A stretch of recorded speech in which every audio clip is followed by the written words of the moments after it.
Hello and welcome to this theater talk all about our Refocus Spotlight Artist, playwright Migdalia Cruz. Here at Roundabout Theater Company, the Refocus project aims to take a deeper dive into the lives and careers of artists who may be underrepresented or under-celebrated in the American theater. I'm your host, Daniel Sullivan. I'm a teaching artist here at Roundabout Theater Company, and I am joined by my friend and colleague. I'm Yadira de la Riva, and I'm also a teaching artist at Roundabout Theater. And before we start, I'd actually like to say that this Refocus project is a way to recognize Migdalia's place in national and international theatrical history as such an impactful artist. So I'm grateful that we're having this talk, and hopefully more people can be inspired to research more about her life and her work. We're going to elevate Migdalia Cruz all season. Today, we'll start by talking a little bit about her life. We'll talk about your personal connection to her, and then we'll talk about the play that Roundabout will be producing a reading of very soon, Latins in La La Land. So get us started. Tell us about Migdalia Cruz. Migdalia Cruz is a first generation from Puerto Rican parents born and raised in the South Bronx. She is a playwright, a lyricist, a translator, and a librettist. She started writing plays when she was 6 years old. These were puppet plays that she would perform for her parents in her living room. And even though she didn't have the understanding and the vocabulary back then to name all of the different issues that she was being impacted by in her community and in this country, she was already addressing issues of racism and inequality that she was witnessing. She went on as a young adult to obtain 2 degrees in playwriting, including her MFA from Columbia University. And she will say that after graduating from Columbia that she thought she knew everything about playwriting until she took Maria Irene Fornes's playwriting workshop at Intar Theater. It was actually called the Hispanic Playwright in Residence Laboratory at Intar. Good. Let's talk about Fornes for a second and the Intar Theater, because we covered Fornes with our Refocus project some years ago. There's a lot of material we've generated around Fornes exploring that body of work. Intar Theater is something, of course, I know about being an avid New York theater goer, but tell us the connection between Fornes, Intar Theater, and our playwright of the day, Migdalia Cruz.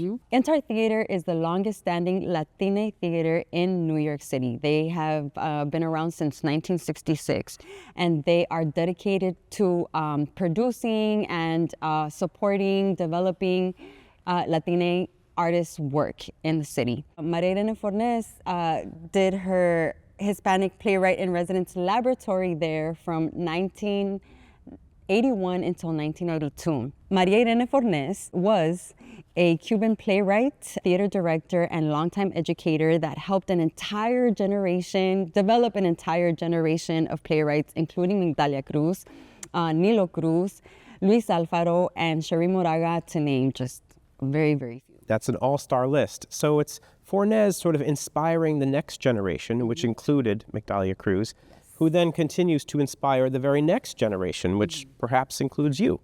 Yes. Oh, yeah. One of the things I like about Migdalia Cruz as a writer is that she is so prolific. I went on to the website and saw more than 70 titles, more in the works.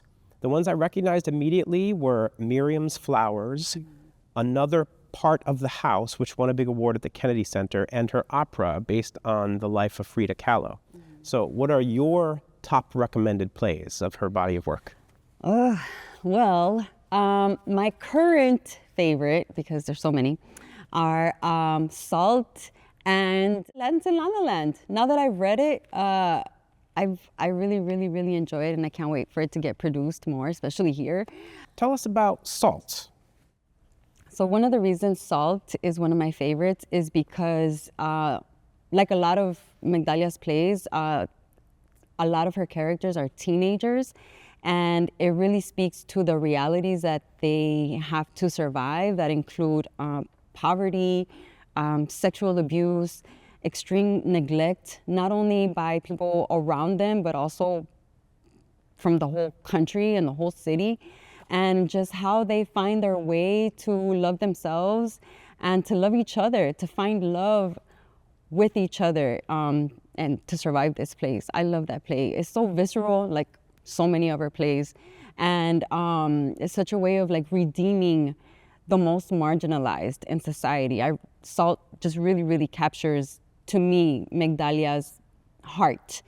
So that's one of my favorites. And then, of course, Latins in La La Land. Well, I'm adding Salt to my reading list today, Yeah. especially because it focuses on some teenage characters. I wonder if that's because her spirit is sort of as an educator as well. She was educated, a legacy of education. She is now going to pass that on to the next generation. She's taught at Princeton, at Stanford, at Indiana University, New York University, and she's taught you. And in fact, if I have my facts correct, she's a bit of a mentor to you. Yes. What's that like? What has she taught you? So many things. I guess I can start with her presence in our general Latino theater community in New York City, because you can see her, at a play, you can see her at a theater convening, you can see her on a panel, and she is often asked to share the starting words for gatherings to really anchor us in our purpose as theater makers. And it's just such a blessing to have her do that and to share those spaces with her. I also got to be a part of the Maria Irene Fornés playwriting workshop that Migdalia facilitates, where she shares a lot of the activities and exercises that she learned from Fornés, and that helped me develop my own voice as a playwright. Amazing. You told me earlier that she likes disco music, and I bring that up only because we are filming live here at the world-famous Studio 54. I wish she was here to listen to some music and dance. Oh, me too. Me too, so much. Yes, she's a 70s music fan, and she loves soul and Latin boogaloo. So, which is also in Salt, by the way. You can see a lot of those references in there. Interesting. Again, adding Salt to my reading list today. Let's get specific. Latins in La La Land is the play that Roundabout Theater Company will be producing a reading of very soon. Let's talk about it, because this play is wild. It was new to me. And let me say what I think it is, and you tell me if I got it right. It seems to be a mix of Golden Age Hollywood mixed with some true crime, but all of it layered in this dark comedy. Specifically, it tells the story of real-life silent film star Ramon Navarro and his murder in 1968, and then has a couple of fictional characters that are based on the Menendez brothers from 1989. So that crime and the first crime never intermixed in reality, but they do in this play. Is that common for her work? It's a dream-like structure. Would you agree with that? Yeah, dreamlike and viscerally taking you to a world of Hollywood where there has been a lot of these types of true crime type of stories. So she puts in the stories that you mentioned, and also some actors that are often overlooked, Latina actors that are often overlooked, which include Lupe Vélez, Dolores del Rio, Rita Hayworth, Ramon Navarro, who you mentioned, and also Marlena Dietrich, who is not Latina, but she brings up just such important themes of Hollywood. But yes, there is murder, there is darkness, there is poetry, there is, questioning of gender and sexuality in Hollywood. Also, money and what people are willing to do for it, and how you survive an environment like that as well. Because there's some people that are definitely trying to get out of that situation. You'd say it's about murder and it's about violence, and yet we're laughing. And that's because there's still this undercurrent of comedy to this play. Okay, in the first scene, there's a line where one character says, "Learn your history, then things make sense." Is this play an effort to teach us something about Latin culture or identity in Hollywood? Yes, I really think so, because it also highlights the exploitation of Latina stereotypes that a lot of these actors from the golden era of Hollywood were trying to navigate or survive or get out of altogether, or some that maybe weren't able to survive that environment. And you're also able to learn a little bit about their relationships with each other because they're based on real life. So it's a great and really fun story. So we want to plug this because Roundabout Theater Company will be producing a reading of this play, Latins in La La Land, on May 5th of this year, 2025. What do you think Migdalia Cruz has to teach us about culture or identity through her work?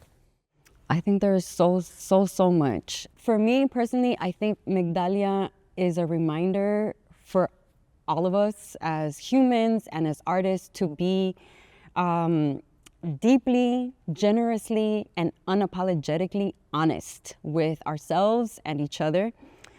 She's also such a reminder that where we come from and our own experiences are where our strength is based out of and where our unique voice comes from as well.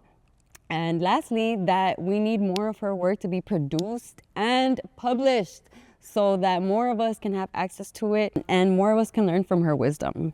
And that's why we're here today. Your enthusiasm is infectious, so thank you for sharing it with me. Thank you for talking about Migdalia Cruz and her work. Yes. And for anyone out there who wants to learn more, please visit Roundabout Theater Company's website, specifically the Refocus Project section. And thank you for joining us.